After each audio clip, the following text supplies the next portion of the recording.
Olá, amigos, amigas, torcedores e torcedoras, especialmente do Palmeiras. Neste vídeo vamos falar sobre o Rafael Santos Borré, que faz parte das especulações em torno de sua contratação ou de sua suposta contratação pelo Verdão. Faz parte certamente de especulações que dão conta do interesse do Palmeiras por ele. Isso parece algo muito certo. Por que o Borré seria um jogador interessante para o Palmeiras? Em que sentido ele traria soluções para o Verdão? Em que sentido o Borré poderia também ser, de alguma maneira, um problema para o Palmeiras? E afinal de contas, existem ou não outros Santos Borrés espalhados pela América do Sul? Vejamos. Bem, o Borré é um jogador colombiano de 24 anos que faz parte da canteira do Deportivo Cali, que é uma das melhores canteiras da América Latina, não somente por revelar bons jogadores, mas também por preparar também o jogador para ser muito maduro. Este processo, inclusive, ele tem várias etapas, que envolve, inclusive, em algum momento da idade do garoto, ele morar na pensão do clube. Num certo momento, ele vai morar no apartamento na cidade de Cali com alguns companheiros. No momento final, ele é colocado para morar num apartamento, sozinho, para cuidar da própria vida. O Cali pensa que o jogador tem que ser maduro, tem que ser um homem com uma grande visão de mundo, com uma grande formação, com capacidade de resolver problemas da sua vida, inclusive problemas caseiros, essas coisas todas. Porque se for assim, ele vai ter muito mais condição de resolver os problemas dentro de campo. Essa é uma filosofia aplicada na canteira no Deportivo Cali. O Borré é um dos bons jogadores que surgem dessa canteira. Quando ele aparece, sobretudo no sub-20 do Deportivo Cali, ele é tido como uma das grandes promessas do futebol colombiano em muito tempo. Pela qualidade do jogo que ele apresentava, pelas soluções que ele também apresentava, quando ele vai para a seleção da Colômbia sub-20 também apresenta um futebol maravilhoso, esplêndido, que acaba levando-o para o Atlético de Madrid. Contudo, essa contratação foi uma coisa meio complexa. O Atlético de Madrid o deixa por um ano na Colômbia, depois o empresta para o Villarreal. Ele fica um tempo no Villarreal com a opção de compra, acaba não dando certo no Submarino Amarelo. Eu lembro que na época o técnico do Submarino Amarelo reclamava do Borré em função de que o jogador colombiano gostava de praticar alguns dribles que o Borré achava decisivo ali no entorno da área, e o técnico não gostava disso. Além disso, o comportamento um tanto quanto introspectivo aquela época do Borré também atrapalhava dentro de campo a sua adaptação ao clube, à equipe, assim como a equipe aparentemente, a equipe e o clube também aparentemente não fizeram grandes esforços para recepcionar e gerar uma boa adaptação do Borré. Isso acontece quando ele chega no River em 2017 e encontra o comando, a gestão do Marcelo Gallardo no banco de reservas do Milo. O Gallardo e sua comissão técnica praticamente terminam o jogador. Confeccionam aquilo que precisa confeccionar no jogador Santos Borré, transformando-o em um excelente atacante hoje para padrões da América do Sul, para padrões da América, para padrões, inclusive, a meu ver, do futebol mundial. Um jogador muito importante, muito decisivo, que costuma oferecer para suas equipes, no caso para o River, e futuramente, por que não, para o Palmeiras, aquelas soluções que todos os torcedores esperam de seus jogadores, sobretudo no último terço do campo. E o que faz dele esse jogador interessante é o fato de que ele é um definidor por excelência, gente. Um jogador que define as jogadas com muita eficiência. Diante do gol, quando recebe o passe, diante do goleiro, ele acha que o jogador, o atacante, tem que tocar no máximo 2 vezes na bola. Tocou na bola e arrematou. Se possível for, o ideal é tocar apenas uma vez na bola, chutando para o gol. Vocês não vão ver o Borré, muitas vezes, driblando o goleiro para tentar fazer o gol. Se possível for, ele vai dar um toque na bola e vai arrematar. Se ainda for possível, ele vai usar o único toque na bola para fazer o arremate. Por quê? Porque ele tem um pensamento de que a solução da jogada, o arremate, precisa ser algo muito rápido para não dar tempo do defensor ou do goleiro, por exemplo, se preparar de alguma forma para coibir a jogada ofensiva do atacante. Então ele acha que o jogador precisa acelerar nessa decisão, precisa ser muito rápido nessa decisão.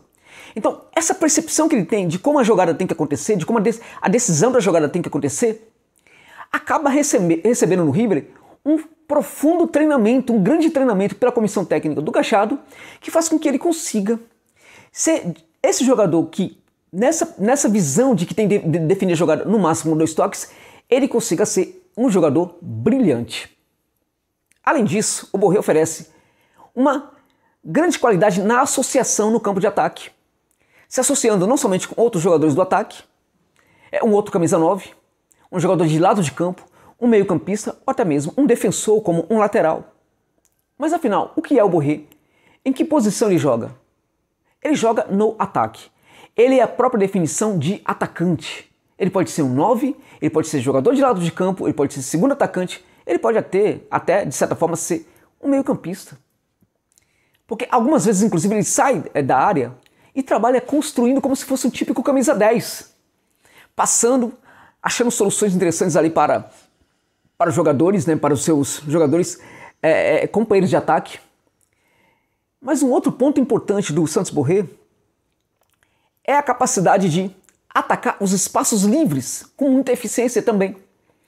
Ele tem essa questão do espaço, como é que ataca espaço livre, como é que isso passa muito pelo jogador que é o portador da bola e o atacante que precisa indicar para o portador da bola o momento correto de fazer o passe. Então, é muito importante que o atacante tenha esse entendimento. Qual é o momento certo para que ele movimente, faça o movimento corporal de gerar o desmarque e aparecer livre no espaço produtivo do ataque. Então, essa comunicação para o portador da bola é algo muito importante que muitos jogadores não sabem fazer, sobretudo aqui no Brasil. E esta é uma das grandes qualidades do Rafael Santos Borré. Gerar o desmarque na hora precisa, na hora certa. Para isso precisa ter um entendimento do que é o seu marcador. E dentro de campo, em 10 minutos, em 5 minutos, em 15 minutos, em 20 minutos de jogo, é necessário que o atacante tenha um profundo entendimento do que é esse marcador, de como esse marcador joga, de como esse marcador também se move dentro de campo, para que ele gere movimentos interessantes, que tire proveito dessa movimentação dos defensores que estão marcando-o dentro de campo. Então, nesse sentido, é um jogador interessante, que pode ser um atacante muito importante no contexto do futebol do Brasil, muito importante neste ataque do Palmeiras. Chegaria hoje para ser titular do Palmeiras, ocupando a camisa 9, ocupando o lado de campo, ocupando qualquer posição ali do ataque palmeirense. Então não há problema com o Borré? Sim, aparentemente pode haver algum problema. Acho que no jogo estamos falando de um grande atacante, sem dúvida alguma. A questão passa pelo que ele cobrou, teoricamente teria cobrado do Palmeiras para aceitar a proposta. Salários ficariam em torno de 1,1 milhão de reais por mês, né? 1 milhão e 100 mil reais por mês, mais ou menos por aí.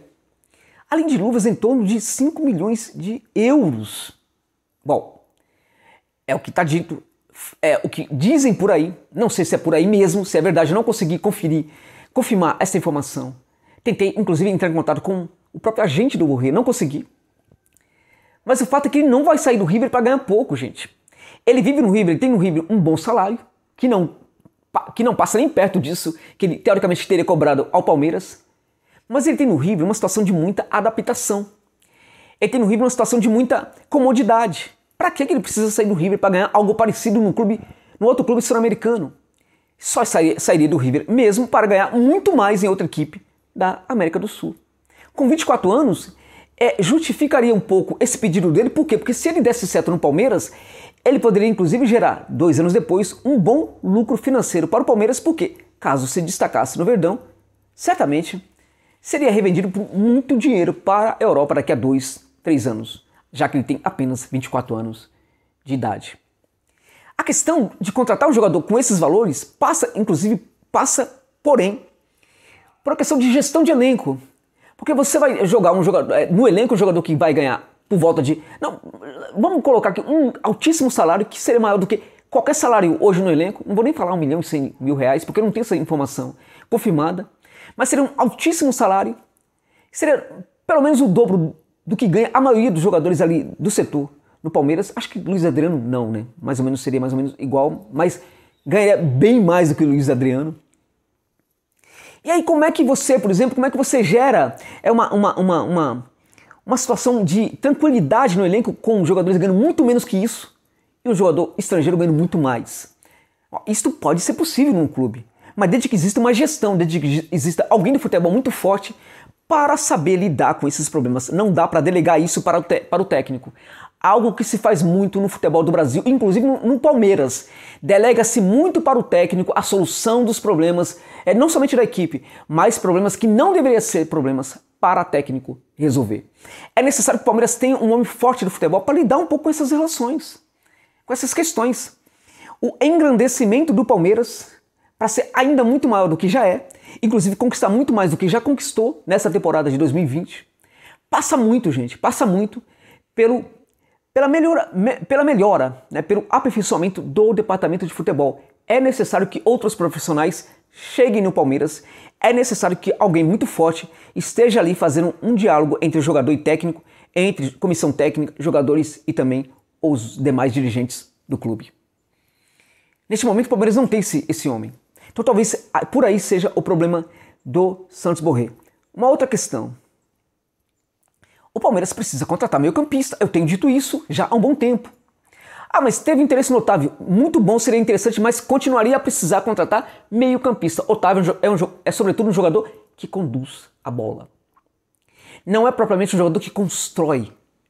É um jogador que, claro, acaba construindo um pouco naquela situação do último terço do campo, quando faz um passe, quando segura um pouco. Não é, por exemplo, um Borré que tem a capacidade, por exemplo, de parar, cadenciar, né? E saber também, da mesma forma que ele sabe gerar o desmarque para atacar o espaço livre, produtivo, receber a bola, né, numa situação muito favorável, ele também é aquele jogador que sabe cadenciar, fazer o passe no momento certo para o seu companheiro ali no ataque. Nesse sentido, ele é melhor do que o Otávio.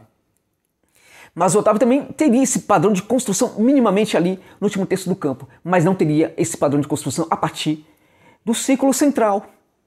Porque no Palmeiras ainda persiste essa percepção de que contrata-se atacantes e contrata-se volantes. Quando se pensa no Gabriel Neves, não estão pensando no Gabriel Neves como um meia, como alguns aí podem imaginar. Estão pensando no Gabriel Neves como volante. O Gabriel Neves pode, inclusive, jogar como meia, mas ele é, sobretudo, um volante misto, que pode ser um 8, pode ser um 5, mas que na canteira e na origem é um camisa 5. Então a construção passa por onde? Passa pelos volantes. Então vamos contratar volante, que é o jogador que vai desmarcar, o jogador que vai marcar, que vai cobrir, vai cobrir espaços, vai cortar contra-ataque e tudo mais. Ao mesmo tempo vão ser os caras que vão construir. Essa percepção de jogo, para mim, ela tem que ser muito cuidadosa. É claro que o modelo de jogo do Palmeiras hoje é um modelo voltado para esse tipo de jogo, né? Em que os volantes é que constrói a partir do quê? Da primeira linha, antes num espaço bem anterior ao ciclo central e tudo mais. Então quando você contrata bons atacantes, esses atacantes eles podem, por exemplo, receber ótimos lançamentos de Danilo ou de outros passadores ali de um espaço bem anterior ao meio de campo. Mas quando esse jogo fica marcado, esses atacantes também podem receber uma forte marcação e aí o jogo de um garoto muito bom, que lança muito bem como o Danilo, pode ficar prejudicado. Foi o que nós vimos no jogo do Palmeiras contra o Tigres. O Danilo perde muito da sua função em campo, por quê? Porque ele não tem para quem lançar, já que os jogadores na frente, os jogadores nesse processo de contragolpe, acabam recebendo uma forte marcação e não oferece opção de passe, do passe longo do jogador como o Danilo.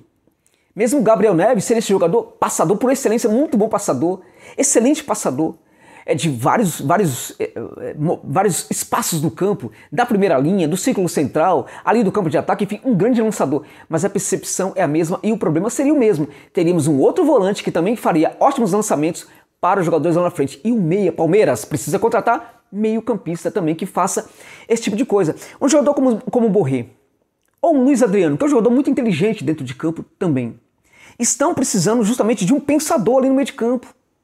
Não, o Palmeiras não precisa mudar o seu modelo de jogo por causa disso. Pode continuar com esse mesmo modelo de jogo, mas pode, tendo uns dois bons meio-campistas ali, que pensem muito mais o jogo, vai enriquecer as variações táticas, vai gerar para esses jogadores inteligentes do ataque, né, uma condição de gerar o desmarque, atacando espaço livre e dando o recado para o portador da bola, que sabe passar num espaço mais curto, com muita qualidade, o momento certo de fazer o passe. Ou seja, pode oferecer muitas situações de jogo, mas a percepção do Palmeiras, eu não estou entendendo. O Palmeiras precisa ir atrás de camisa 10, eu não estou entendendo porque que isso não está acontecendo neste momento. Bom, alguém já falou para mim, bom, mas é interessante o Borré, o esforço em torno do Borré, porque geraria uma questão de desfalcar, digamos assim, um dos grandes adversários da América do Sul, que é o River. O Palmeiras poderia, tirando do River um grande jogador, enfraqueceria o River, fortalecendo a equipe palmeirense. Tá errado isso. O River tá pouco se lixando se vai perder jogador ou não. Tá contratando cada jogador para o local certo, para a posição certa. Não tá nem um pouco preocupado com isso. Já tem o substituto do Nátio Fernandes, né? Inclusive trouxe 2 substitutos para o Nátio Fernandes. Um que é igualzinho o Nátio Fernandes, né? O River tem já substituto para o Montiel, já imaginando que o Montiel vai ser vendido, além dos jogadores da canteira. Acho que essa coisa de desfalcar o rival não passa necessariamente por você tirar o jogador do rival. Passa pelo seguinte: estudar quais são os jogadores que esse rival quer contratar e olhar para o seu elenco, perceber se há essa mesma necessidade no elenco e ir atrás desse jogador que o seu adversário quer contratar.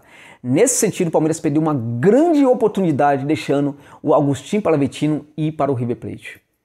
O Palavecino seria esse jogador para ser esse meio-campista do Palmeiras e o Palmeiras perdeu essa oportunidade. Por que isso? Porque persiste essa concepção que o mais importante é você contratar o quê? Volante e atacante. Atacantes como Borré, maravilhoso. Atacantes como outros que o Palmeiras especulou, como o Castelhano, muito bom. Mas é necessário também pensar esse setor do meio de campo que não tem mais o Lucas Lima, ainda bem. Não tem o Scarpa, porque está lá de uma maneira formal, não funciona como um bom meio-campista construtivo, construtor de jogo, né? É um jogador que precisa de puxão de orelha, inclusive. Né? Então precisa mudar um pouco, precisa enriquecer essa visão do que pode ser esse planejamento para a temporada. O Palmeiras está perdendo tempo nesse sentido. Acho que a perda do Palavecino para o River foi algo muito sintomático neste sentido. Bem, um Palmeiras forte teremos provavelmente em 2021, mas é necessário que esse Palmeiras, que os seus dirigentes não percam oportunidades como tem perdido.